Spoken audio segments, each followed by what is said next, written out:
Voilà, donc merci à tout le monde. Et en particulier donc à l'amicale des élèves et étudiants ressortissants de Djiddah Thiaroye Kao, que nous félicitons pour l'initiative, mais également que nous remercions à notre niveau pour la confiance placée sur notre modeste personne pour le déroulé de cette activité traditionnellement appelée synthèse de philosophie. Donc c'est notre premier rendez-vous, ce ne sera pas le dernier, on aura un deuxième rendez-vous, il vous l'a déjà dit, toujours avec notre partenaire qui nous accompagne depuis 12 ans, ENSUP Afrique. Et donc, ceux qui le souhaitent parmi vous, le dimanche 23 juin, en partenariat avec l'amicale des élèves étudiants ressortissants de Djiddah Thiaroye Kao, ils vont mettre à votre disposition des bus de transport aller et retour pour que vous puissiez vous rendre et suivre la synthèse annuelle qu'on fait le dimanche 23 juin cette année à partir de 9 h au monument de la Renaissance. Donc, ce sera toujours avec ENSUP Afrique, mais également avec l'amicale des élèves et étudiants de Djiddah Thiaroye Kao, à qui nous faisons la primeur cette année. L'année dernière, c'était les étudiants de Guédiawaye. Cette année, je vais donner ça à la bande Andé Khar et au président. Donc il y aura, si vous le voulez, des t-shirts avec amicale des élèves et étudiants ressortissants de Djiddah Thiaroye Kao. Et comme je dis, les élèves seront transportés gratuitement, aller et retour. Et donc on va fêter encore une fois la philosophie. Mais pour le moment, nous en sommes à cette première étape aujourd'hui. Donc voilà, nous sommes là pour essayer de revenir un peu sur les différentes articulations de votre programme qui ont été déjà prises en charge par mes collègues au niveau de vos différentes classes. Donc pour l'essentiel, je crois que vous avez tous fini votre programme. Et ceux qui n'ont pas fini, ils en sont presque, je crois, au niveau de l'esthétique, si je ne me trompe. C'est bien ça? Et donc on va revenir sur ces principales étapes-là pour encore une fois faciliter la compréhension par le discours que nous placerons. Mes remerciements également à celui qui est à ma gauche, M. Mbot, oui. On me dit que c'est un professeur de philosophie. Donc tant mieux, vous êtes gâtés, vous n'avez pas un, vous avez deux professeurs de philosophie. Et tant que vous le souhaiterez, on pourra vous donner la parole également pour apporter votre contribution à cette activité-là. Vous le savez très bien, on n'a pas beaucoup de temps, mais même si, comme j'ai dit, on n'a pas beaucoup de temps, ça veut dire qu'on a juste démarré, mais ils se sont excusés eux-mêmes du fait que nous n'ayons pas démarré à l'heure à laquelle vous avez été conviés, c'est-à-dire 10 h. Mais vous le comprenez, ce sont des couacs liés à l'organisation. Mais de toute façon, comme je dis moi souvent, on n'a jamais le temps, hein, parce que même le temps que je prends à demander qu'on ait un peu plus de temps et du temps que nous voulons autant. Et à partir du moment où le temps que je prends pour demander autant, de me donner le temps d'avoir le temps de faire le discours, c'est déjà du temps, et nous sommes en train de perdre du temps, et ce temps que nous perdons, nous ne pourrons jamais véritablement le rattraper. Mais nous savons tous que vous avez commencé pour l'essentiel l'aventure au début de l'année. Je disais que pour l'essentiel, vous avez commencé l'aventure au début de l'année par essayer de répondre à une question qui est au niveau du domaine numéro 1, la question « Qu'est-ce que la philosophie ?» Ensuite est venu l'heure de visiter le domaine numéro 2, celui de la vie sociale. Ensuite, le domaine numéro 3, celui de la question épistémologique. Et enfin, le dernier domaine, le domaine numéro 4, celui de la réflexion sur l'art. Et quand la philosophie réfléchit sur l'art, vous le savez, ça s'appelle simplement de l'esthétique. Donc, pour commencer par le commencement. Tout le long du domaine numéro 1, la seule question qui a été au cœur de vos préoccupations est relative, bien sûr, à la question « Qu'est-ce que la philosophie ?» Et je suis persuadé, brillants élèves que vous êtes, qu'au moment où nous parlons, vous avez compris que vous avez cherché à montrer ce qui fait la particularité de la philosophie et donc en même temps ce qui permet de faire la différence entre la philosophie et des formes de connaissances telles que le mythe, telles que la religion, également telles que la science. Et donc au terme du parcours, puisqu'il s'agit d'une synthèse, vous allez arriver à la conclusion que la philosophie ne se confond avec aucun des autres modes de connaissance. Donc vous allez arriver à la conclusion qu'en réalité, la philosophie est une manière d'interroger le réel qui a sa spécificité et en tant que tel, c'est un discours de la marge, c'est un discours décalé par lequel l'homme cherche à répondre à quoi? Mais aux questions fondamentales de l'existence humaine. Donc vous retenez que dans le travail de comparaison, entre la philosophie et le mythe, entre la philosophie et la religion, entre la philosophie et la science, et même pour les élèves de S, entre la philosophie et la magie, dans tout ça, vous avez montré qu'est-ce qui fait la particularité de la philosophie. Et répondre à la question, qu'est-ce qui fait la particularité de la philosophie, revient à dire ce que j'ai dit. C'est que de toutes les disciplines, seule la philosophie a pour vocation. Donc de toutes les disciplines, seule la philosophie a pour vocation de réfléchir, mais j'ai dit de réfléchir à quoi? Aux questions fondamentales de l'existence humaine. Ces questions-là sont des questions éternelles. Autrement dit, c'est des questions qui n'ont cessé de tarauder la conscience et en tant que tel, l'homme a cherché à y répondre le long des millénaires et donc les différentes réponses sont constituées de ce qu'on appelle l'histoire de la philosophie. Donc à la question, qu'est-ce que la philosophie?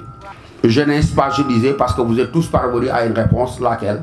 C'est que c'est une question qui ne pouvait pas recevoir de réponse rigoureuse et définitive. Et parmi les nombreuses raisons faisant que vous et vos professeurs, vous êtes arrivés à la conclusion que la philosophie ne pouvait recevoir de définition ayant un caractère de validité et faisant l'unanimité. J'ai dit parmi les nombreuses raisons faisant que à la question qu'est-ce que la philosophie, vous êtes parvenu à une réponse. Quelle est la réponse à laquelle vous êtes parvenu? Je la répète, c'est que la philosophie n'a pas de définition unanime et universelle. On est d'accord? Et quand vous êtes arrivé à cette conclusion avec vos professeurs, que la philosophie n'a pas de définition unanime et universelle, pourquoi? 1000 raisons, mais essentiellement 3, faisant qu'on ne peut pas dire qu'est-ce que la philosophie. La première de ces raisons est que, contrairement aux autres formes de savoir, aux autres disciplines, par exemple la science, vos professeurs vous ont tous dit que la science, elle est gouvernée par quoi? Par le consensus, elle est gouvernée par l'accord, elle est gouvernée donc par même l'unanimité sur certaines questions. Mais là où la science repose sur l'accord des esprits compétents, sur le consensus et sur l'unanimité, vous savez très bien qu'au contraire, la philosophie n'admet ni consensus ni unanimité. Pourquoi? Parce qu'elle est gouvernée par la querelle, la controverse entre les disciplines, faisant que, en tant que telle, la philosophie, en philosophie du moins, les systèmes se construisent mais en se détruisant. Donc la première raison pour laquelle la philosophie est indéfinissable, elle est liée au fait que là où chacune des autres disciplines a un objet d'étude spécifique, donc lui est propre, vous le savez très bien, la philosophie, elle ne peut pas recevoir un objet d'étude qui lui appartiendrait en propre. De manière très simple et très terre à terre, à la question qu'est-ce que les mathématiques, votre professeur de philosophie, votre professeur de mathématiques du moins, ne prendra pas le temps que prend votre professeur de philosophie. Donc à la question qu'est-ce que les mathématiques, votre professeur se dira mentalement quel est l'objet d'étude des mathématiques et il répondra, si je ne me trompe pas, les mathématiques sont cette discipline qui ont pour objet les nombres, les grandeurs et les quantités mesurables.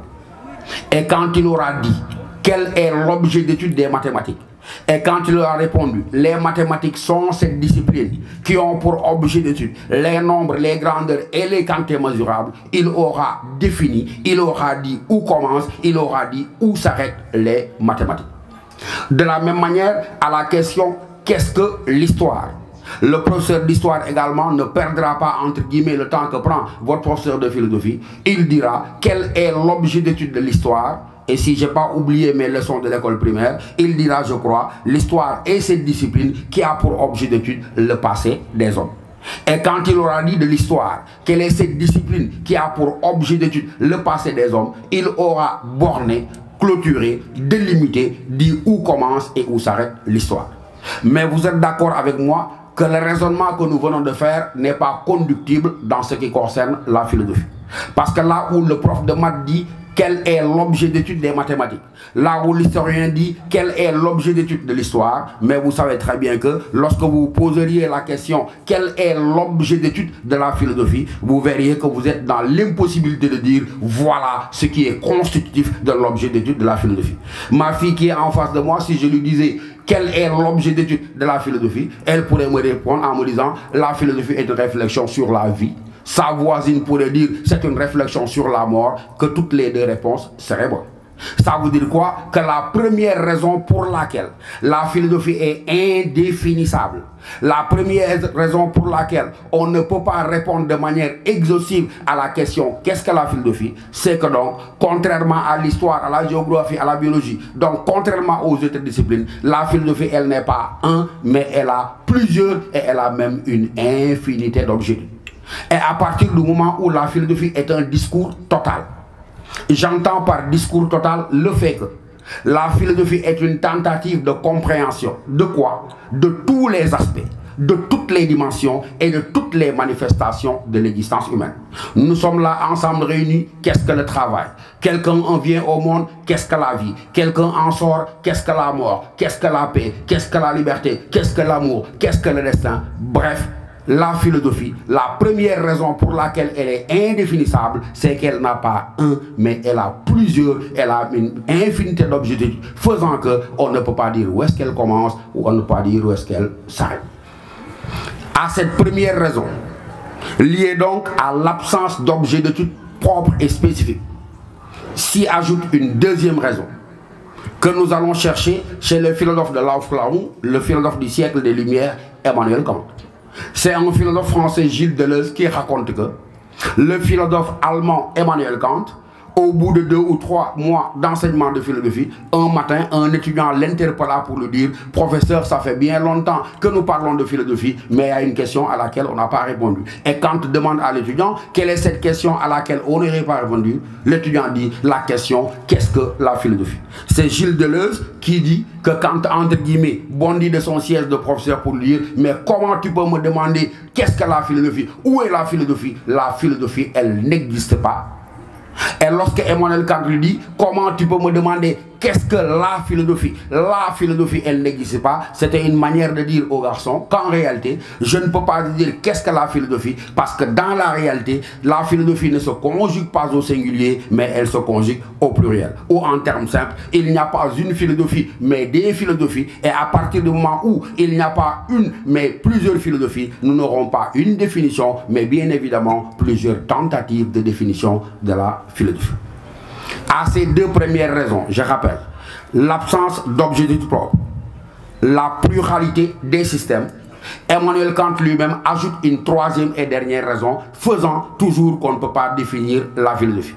Quelle est cette troisième et dernière raison? Il dit, comme je l'ai dit au départ, en réalité c'est la raison même la plus décisive, ça veut dire la plus importante. Et quelle est cette troisième raison que Kant juge la plus décisive, faisant qu'on ne peut pas dire ce qu'est la philosophie? Il dit, comme je vous l'ai rappelé, que la philosophie en tant que telle, elle est un terrain dans lequel les philosophes eux-mêmes sont dans l'impossibilité de s'accorder sur ce qu'est la philosophie. Et Kant dit, remarquez que le plus souvent, les philosophes, les définitions qu'ils donnent de la philosophie, mais sont même souvent des définitions contradictoires. Vous connaissez tous, je crois, je n'ai pas besoin de la rappeler, la belle métaphore qui est employée par Emmanuel Kant. À la question de savoir à quoi ressemble l'histoire de la philosophie, il répondait en disant « Elle est semblable à cette sorte d'arène dans laquelle des gladiateurs se livreraient à des combats meurtriers, mais au terme desquels combats, dit Emmanuel Kant, il n'y a jamais ni vainqueur ni vaincu. » Et lorsque Emmanuel Kant donc assimilé, comparé le champ de la philosophie à une sorte d'arène, de champ de bataille, où s'affrontent des théories opposées, mais où il n'y a jamais ni vainqueur ni vaincu, l'expression ni vainqueur ni vaincu signifie simplement qu'en réalité, il n'y a pas de bonne, il n'y a pas de mauvaise définition. Et que s'il n'y a ni de bonne ni de mauvaise définition, chaque auteur définit la philosophie selon l'orientation de sa pensée, chaque auteur définit la philosophie selon l'expression de sa propre vision du monde. Conséquence, presque autant d'auteurs que de tentatives de définition de la philosophie. Et donc, ces trois raisons, je les rappelle. 1. L'absence d'objet d'étude propre. 2. La pluralité et la diversité des systèmes. Et 3. La non-convergence des points de vue fait que on en arrive à la conclusion, donc, comme j'ai dit au départ, que la philosophie, elle ne pouvait pas recevoir parce qu'elle n'admet pas de définition unanime et universelle. Et donc, vous l'avez compris, l'argument fondamental qui résume ces trois est lié au fait que la philosophie, elle est une activité, mais elle est une activité profondément personnelle. Et cette dimension de profonde personnalité fait que chaque auteur imprime à la philosophie les marques de sa propre pensée, les marques de son propre génie.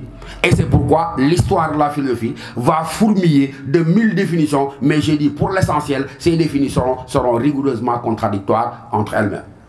On n'a pas besoin de donner d'exemples. Par exemple, les exemples les plus terre à terre, les plus célèbres que vous retenez et usés par mes collègues en terminale, par exemple chez Platon.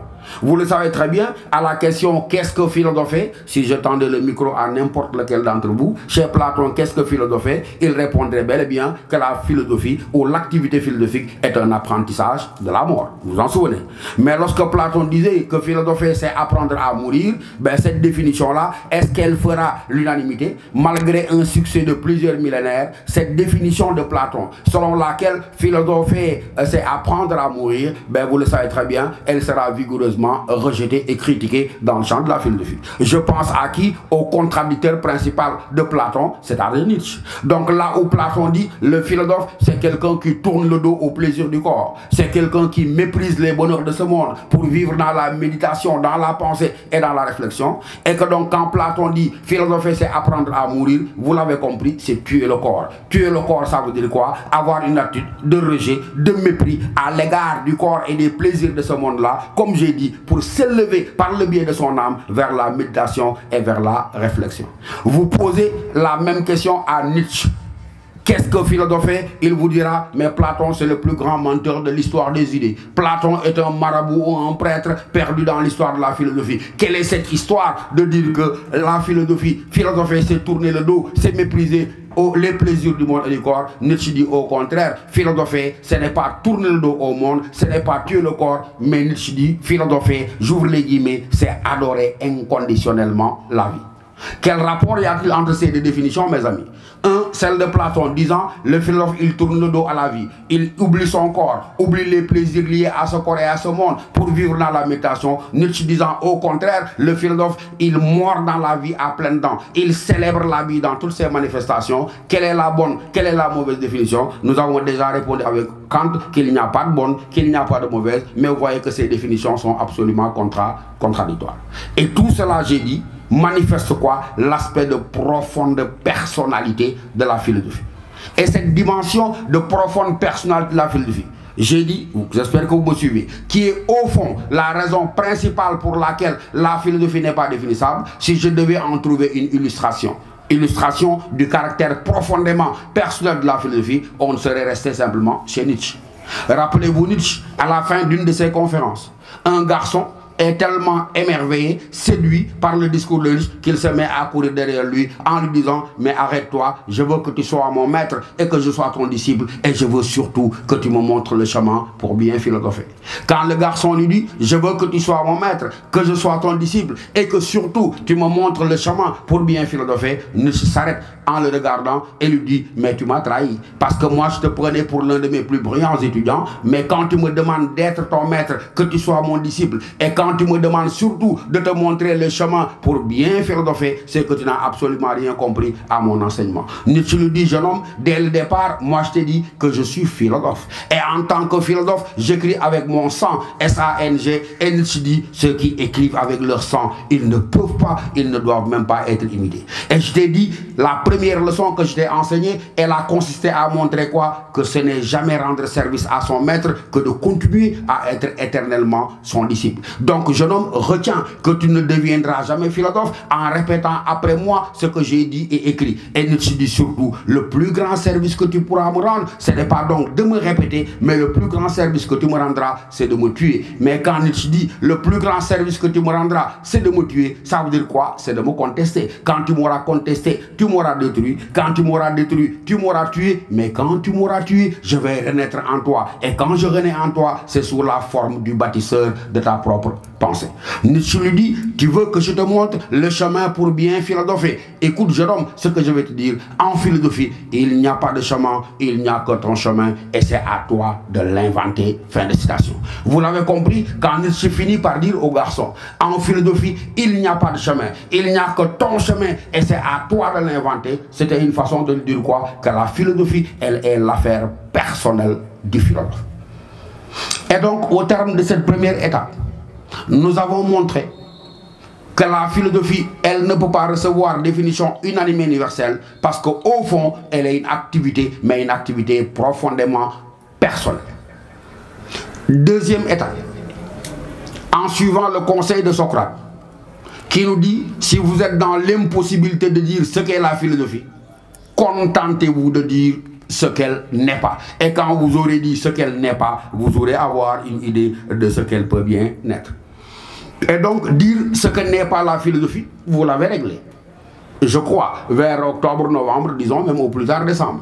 Lorsque vous vous êtes amusé avec votre professeur à faire l'approche étymologique du mot philosophie. Vous vous en souvenez? Vous aviez tous montré que dans philosophie, nous avons un préfixe et un suffixe. Le préfixe c'est philo et le suffixe c'est sophie. Philo venant du grec. Philo venant du grec, mes amis. Je n'entends rien. Philaen, que l'on traduit par... c'est un verbe. C'est pas un nom. Donc, que l'on traduit par... que l'on traduit par aimer ou bien par désirer. Et ensuite, le suffixe philo venant toujours du grec. Plutôt, le suffixe sophie venant toujours du grec. Hein? Venant du grec, sophia, que l'on traduit par... pas seulement par sagesse, mais par savoir et par sagesse. Retenez-le, chez les anciens Grecs, savoir et sagesse étaient inséparables. On ne pouvait pas être sage si on ne savait pas, et on ne savait pas si notre savoir ne nous conduisait pas à la sagesse. Donc, Sophie vient du grec Sophia, que l'on traduit par savoir et par sagesse. Donc, étymologiquement, qu'est-ce que la philosophie? Vous répondez en disant, elle est l'amour du savoir, l'amour de la sagesse, n'est-ce pas? Mais quand vous avez dit que, étymologiquement, la philosophie désigne l'amour du savoir, l'amour de la sagesse, en même temps, vous avez répondu à la question, qu'est-ce que n'est pas la philosophie? On est d'accord? Pourquoi quand vous avez dit que la philosophie désigne l'amour du savoir, l'amour de la sagesse, en même temps, vous avez dit ce qu'elle n'est pas? Mais parce qu'on l'a dit et répété, là où il y a amour, il y a manque. Là où il y a amour, il y a vide. Là où il y a amour, il y a absence. Pour la raison simple et élémentaire que rappelle Platon. À savoir qu'en général, on ne peut pas désirer. On ne peut pas désirer ce que l'on a, mais on ne peut désirer que ce que l'on n'a pas. Et à partir du moment où on ne peut pas aimer ce que l'on a, mais on ne peut désirer que ce que l'on ne possède pas, lorsque nous disons de la philosophie qu'elle est amour du savoir, amour de la sagesse, en même temps vous avez dit quoi? Elle n'est pas la possession du savoir, elle n'est pas la possession de la sagesse. En d'autres termes, le philosophe n'est ni celui qui sait, ni celui qui est sage, mais simplement celui qui est désireux de savoir, celui qui est désireux d'être sage. Vous vous rappelez Socrate, non? Qui nous dit que philosopher, c'est commencer par reconnaître quoi? À partir du moment où nous venons de dire que étymologiquement, le philosophe n'est ni celui qui sait, ni celui qui est sage, Socrate le réglait lui-même déjà, en montrant que philosopher, c'est commencer par reconnaître quoi? Son ignorance, reconnaître quoi? Sa pauvreté en matière de connaissance. Et donc, ça veut dire simplement que le philosophe, encore une fois, il n'est pas celui qui sait, il n'est pas celui qui est sage, mais il se distingue par le mouvement permanent par lequel il tend vers le savoir, il tend vers la sagesse, mais sans jamais s'installer de façon définitive, ni dans la possession de savoir, ni dans la possession de cette sagesse. Rappelez-vous le philosophe camerounais Marcien Toa, disant, j'ouvre les guillemets, la philosophie est un mouvement qui part de l'ignorance vers le savoir et du savoir vers l'ignorance. Fin de citation. Vous l'avez très bien compris lorsque le penseur, le philosophe camerounais Marcien Toa dit, j'ouvre encore une fois les guillemets, la philosophie est un mouvement qui part de l'ignorance vers le savoir et du savoir vers l'ignorance. Cela signifie simplement quoi? Que le philosophe, il ne sait pas. Et à partir du moment où il ne sait pas, il cherche à savoir, arrive à une réponse, et cette réponse-là, elle le met encore une fois en face de sa nouvelle ignorance. Et donc, de ce point de vue-là, dire avec Socrate que commencer à philosopher, c'est dès le départ reconnaître sa pauvreté en matière de connaissance, mais c'est exactement ce que rappelle le premier disciple et le plus célèbre de Socrate, et qui n'est autre que Platon. Vous vous rappelez, Platon disait, je ne sais pas qui est philosophe, mais je sais au moins qui ne philosophe pas. Vous vous en souvenez? Qui ne philosophe pas chez Platon? À la suite de son maître, Socrate, proclamant que philosopher, c'est commencer par reconnaître son ignorance. Philosopher, c'est commencer par reconnaître sa pauvreté en matière de connaissance, mes amis. Qui ne philosophe pas? Platon répondait en disant, vous vous en souvenez, les dieux ne philosophent pas, les ignorants ne philosophent pas, mais les savants non plus ne philosophent pas. Et quand Platon dit, ni les dieux, ni les savants, ni les ignorants ne philosophent, vous l'avez compris. Pourquoi les dieux ne philosophent pas? Pourquoi les dieux ne sauraient philosopher? À partir du moment où philosopher, c'est reconnaître qu'on ne sait pas. Pourquoi les dieux, bien évidemment, ne sauraient philosopher, mes amis? Mais parce que par définition, Dieu, il sait tout, il est omniscient. On ne peut pas imaginer donc Dieu à la quête de ce qu'il possède déjà. Quand il dit également, les savants ne philosophent pas. Mais pourquoi? Parce que par définition, un savant, c'est quelqu'un qui sait et qui détient un certain nombre de connaissances. Pourquoi les ignorants ne philosophent pas? Pourquoi les ignorants ne philosophent pas? Ah, là, il y a un problème. Parce que Socrate lui-même se proclamait ignorant. Et Platon, qui est son disciple, ose dire ben, les ignorants ne philosophent pas. Ça veut dire implicitement qu'il y a une différence entre l'ignorance de Socrate et cette ignorance dont parle Platon. Donc pourquoi les ignorants ne philosophent pas? Pourquoi les ignorants ne philosophent pas? Mais dites-le moi mes amis, parce que non seulement ils sont ignorants, mais vous êtes bien timide. Non seulement ils sont ignorants, mais ils sont ignorants de leur propre ignorance. L'ignorance de Socrate est une ignorance savante, non? Vous m'avez entendu répéter ça 1000 fois, vous le chantez par cœur. Quand Socrate marchait dans Athènes, capitale de la Grèce, les pieds nus, et quand les gens le regardaient, une façon de dire, Machallah, voilà l'homme dont on entend parler, qui a une tête pleine à craquer de connaissances. Socrate, avec son petit sourire au coin, s'approchait d'eux et leur disait, venez jeunes gens, vous êtes en train de me regarder, une façon de dire, nous sommes en face de l'homme le plus savant, mais que Dieu ait amené sur terre. Il dit, détrompez-vous, je ne suis pas celui qui sait, là où vous seriez ceux qui sont ignorants. Socrate dit, la différence entre vous et moi, ce n'est pas que moi, Socrate, ma tête soit vide et que ce n'est pas que moi, Socrate, ma tête soit pleine et que vos têtes soient vides. Quelle est la différence? Vous l'avez entendu dire. Pour tous mes suiveurs, Socrate leur disait, la différence, ce n'est pas que moi, Socrate, j'ai une tête pleine là où vos têtes sont vides. La différence, c'est quoi? C'est que vous, non seulement, vous ne savez pas, mais vous ne savez pas que vous ne savez pas. Et pire, non seulement vous ne savez pas que vous ne savez pas, mais vous croyez savoir. Et Socrate dit, celui qui croit savoir, c'est interdit définitivement de savoir. Alors que moi, Socrate, non seulement je ne sais pas, mais au moins. Moi, Socrate, non seulement je ne sais pas, mais au moins.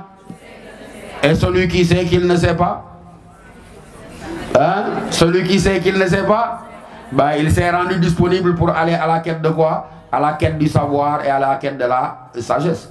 Dans tous les 35 dialogues de Platon, parce que Socrate lui-même n'a rien écrit, on vous l'a déjà dit, je crois. Donc, dans tous les 35 dialogues, à chaque fois qu'une question est posée, à la fin, il n'y a jamais de réponse. Socrate finit toujours par dire la même chose. Mon travail est terminé à partir du moment où je vous ai amené vous-même à vous rendre compte du fait que vous croyez savoir, là où en réalité vous ne savez absolument rien. Le dialogue que j'aime bien, mes suiveurs le connaissent, c'est le dialogue qui a pour thème le beau. Ce matin-là, Socrate se promenant dans les rues de Athènes, il entend des éclats de voix lui parvenir et quand il suit l'origine des éclats de voix, ça le conduit au bord de la plage et en face de jeunes gens. Quand il s'approche, les jeunes gens sont surexcités, en train de discuter et Socrate leur dit, mais jeunes gens, de si bon matin, même à 3 km d'ici, j'entends les éclats de votre voix. Quelle est l'origine de cette situation? Et quand je m'approche, je me rends compte même qu'il y a de l'électricité dans l'air. Ça veut dire quoi? Je me rends compte même que vous êtes sur le point de vous battre les uns contre les autres. Je suis curieux de savoir l'origine de cette situation.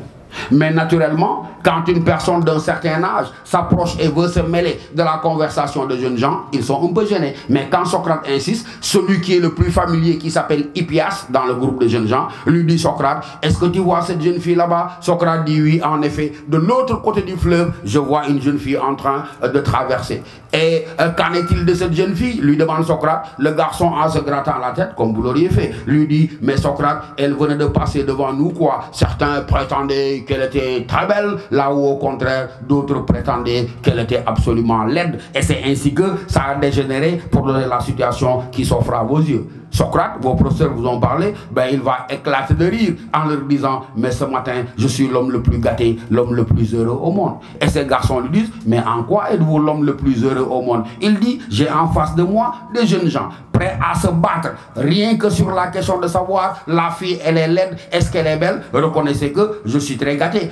Sur la seule question de savoir, la fille elle est belle, elle est laide, c'est que forcément, vous devez être des experts en matière de beauté, parce que seul un expert en matière de beauté, ben, peut risquer d'en venir aux mains sur la question de la beauté ou de la laideur d'une jeune fille. Mais Socrate leur dit, ne vous disputez pas, ne vous battez pas les uns contre les autres. Vous voulez savoir, elle est belle, elle est laide, répondez à la bonne question et l'affaire est réglée. Mais comme ces jeunes gens-là, je vous l'ai dit, avaient entendu parler de Socrate, présenté comme ce bonhomme-là qui posait des questions déroutantes, qui plongeait les gens dans l'embarras, ils disent à Socrate, mais quelle est cette façon de nous départager? Quelle est cette question qui pourrait nous départager? Socrate leur dit, ne m'agressez pas, calmez-vous. Vous voulez savoir, elle est belle, elle est laide, répondez à la bonne question. Et quelle est la bonne question? Qu'est-ce que le beau? Quand vous aurez dit qu'est-ce que le beau, lorsque vous aurez énuméré les critères du beau, la fille y ressemble, elle est belle, elle n'y ressemble pas, elle est laide et l'affaire est réglée. Mais je vous l'ai dit, comme ces gens-là sont ces ignorants de leur propre ignorance, ils vont se moquer de Socrate. Comment tu peux nous demander qu'est-ce que le beau? Mais le beau, c'est une belle chemise. Le beau, c'est une belle marmite. Le beau, c'est un beau coucher de soleil. Le beau, c'est un beau cheval. Et naturellement, Socrate déclatait encore en disant, mais franchement, c'est le plus monumental hors sujet que j'ai jamais entendu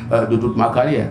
Mais pourquoi Socrate leur dit, ma question, elle est tellement simple et pièce. Qu'est-ce que le beau? Tu me parles de la beauté d'une chemise, tu me parles de la beauté d'une jeune fille, tu me parles de la beauté d'un cheval. Or, ma question n'est pas qu'est-ce qui est beau, mais qu'est-ce que le beau lui-même. Et le beau, c'est ce par quoi les choses belles sont belles. Mais même si les choses belles ne sont belles, elles ne sont belles que par rapport, non pas à elles-mêmes, mais par rapport au beau lui-même. Et il dit, ce n'est pas en me donnant 1 million d'exemples de choses belles que tu répondras à la question, qu'est-ce que le beau? Pour aller vite, non, pas beaucoup de temps. Et puis il dit, je suis d'accord Socrate, je confonds qu'est-ce qui est beau avec qu'est-ce que le beau, alors aide-moi à répondre à la question. Socrate lui dit ce que je vous ai dit, je me trahirai Hippias en répondant à cette question, parce que contrairement à toi qui étais persuadé de savoir, moi qu'est-ce que j'ai dit dès le départ, c'est que tout ce que je sais, c'est que je ne sais rien.